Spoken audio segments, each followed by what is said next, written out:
My significant other and I are working on our trauma separately, but we seem to be moving further apart. How do I help us move back together as we go through this? And then there was another question towards the top that was kind of adjacent to this. My girlfriend wants to take a break for 4 months so that she can work on her past trauma and how it's affecting our relationship. How do I navigate this? Yeah. Navigating relationships while processing trauma, while going through trauma therapy, it can be totally tumultuous. It can be really disheartening to feel like, well, this was supposed to be something that was supposed to bring us closer together. Like I'm going to process my stuff, you're going to process your stuff. That should actually remove some of the boundaries that are getting in our way. So why does it seem that diving into that process, at least initially, it feels like we have to get further apart?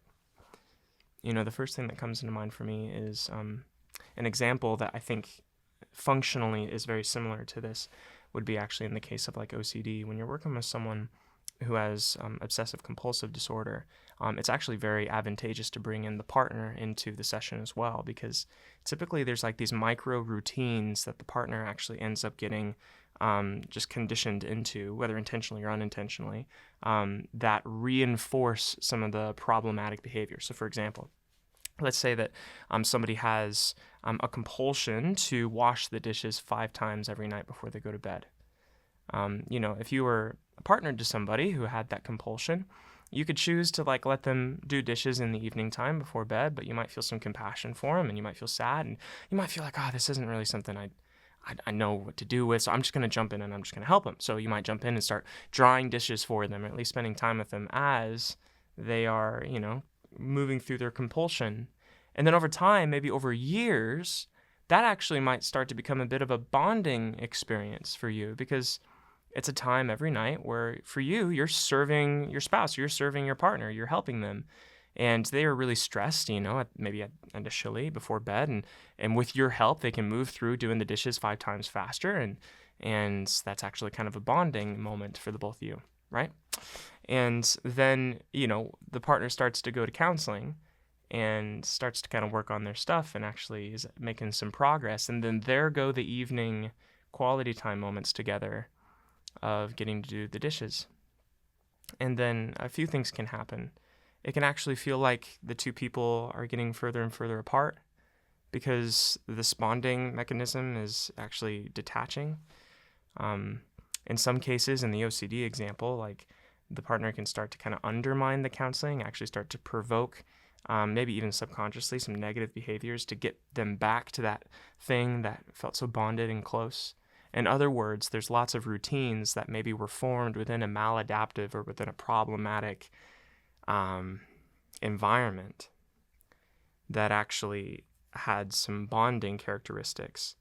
And so the challenge when you're going to trauma therapy, to bring it back to trauma, is that it's very likely that there's actually these small moments where you actually bond with your partner in the traumatic responses, in the traumatic environment. And so when someone starts working on their trauma, when someone starts going to counseling and processing it, 2 things can happen. One is that they start to detach from some of the maladaptive behavior where you found that you were actually bonding. And then the other one could be that they might just feel especially vulnerable. They might feel especially just kind of tender because they're touching some very personal places, perhaps some very some places that create high physiological arousal that make you really nervous, that might provoke things like panic attacks or nightmares. They might have more trouble sleeping. And so that just might create a bit more fatigue than normal. And so 2 maybe pathways of that can be problematic there. The first one would be you have to create new routines. I was thinking of an example with trauma. One could be let's say that someone is just naturally very socially avoidant. And so they lean into you because maybe you're very charismatic and maybe you're someone who likes to, kind of work a room and you like to invite people over, and they are typically a bit more, they stand on the side of the room. They're not maybe one to kind of jump into conversation. And it's more than just introversion. It's more than just them not being as, extroverted as you. It actually has to do with a little bit of avoidance, a little bit of, alarm and hesitation when it comes to close personal relationships. And so you've really kind of warmed up to the idea of kind of being this protector for them, or being kind of the initiator, kind of being the facilitator for them to bring them into kind of warm social environments. And then perhaps they start working on their trauma and they start wanting to kind of edge out and actually building these close, intimate, attached relationships with key friendships. And then you find that your quality time with that person is actually going down. The need that that person has for you on, every front and every domain of their social needs is actually spreading out to different key relationships in their life, as it should. But then you feel kind of left out. You feel kind of left behind. And it's not that you're left behind. It's that perhaps you actually had an enmeshed, relationship at the beginning. And now it's actually moving into a place of health, which means that there's healthy boundaries. And for you, it might feel like you're actually getting further apart. And that might in part have to do with something traumatic in your past, because it's not uncommon that people who are perhaps like avoidant by nature tend to attach to people who are very, not anxious, but let's just say very hands-on. People who really want to get involved, people who really want to be depended on and loved and needed, that those two wounds match very cleanly.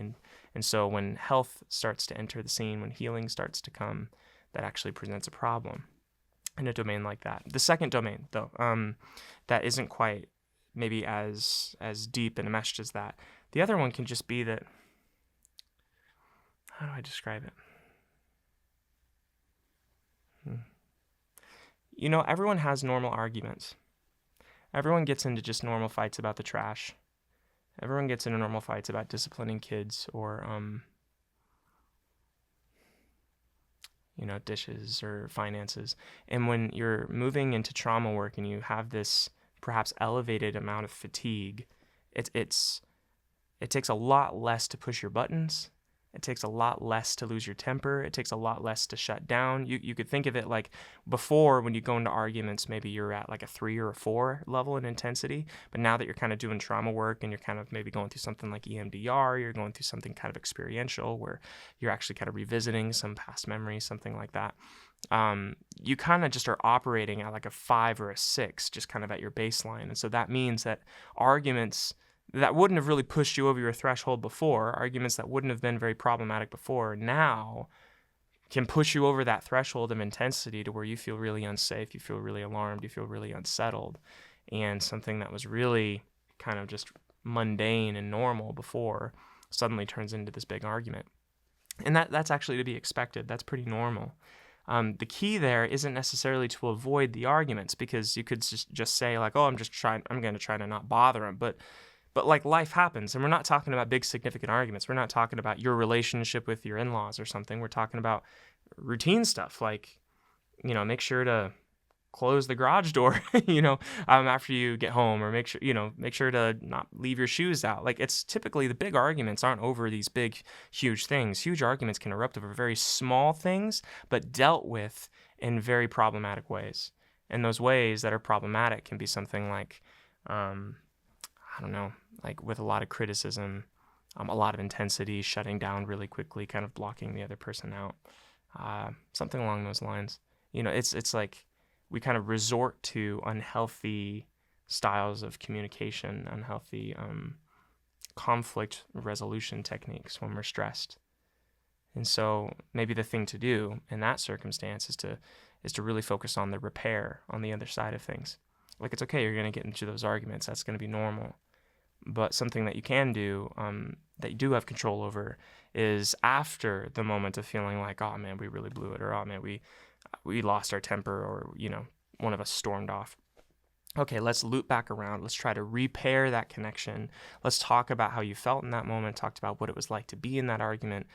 Where did things go wrong? What did I do that really pushed you over the edge, or what just happened in the argument that pushed you over the edge? Like, is there something I can learn from this experience? Is there some responsibility that I can take?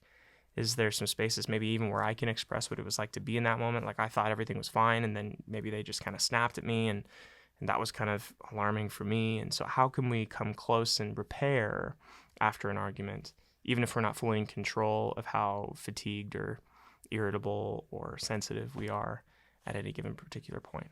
So those would be the two things. One is going to be there's going to be new routines that are going to be established, new ways of establishing intimacy. So you could be proactive and think through what are the things that are changing and what are we replacing them with. That's a really good thing to think through. And then the other one would be, okay, we're more fatigued, perhaps just like going through a stage of counseling that's predisposing someone to experience that irritability or just that sensitivity. And so not always trying to like walk on eggshells around them, but making sure to focus on repair. Those would be my two recommendations. So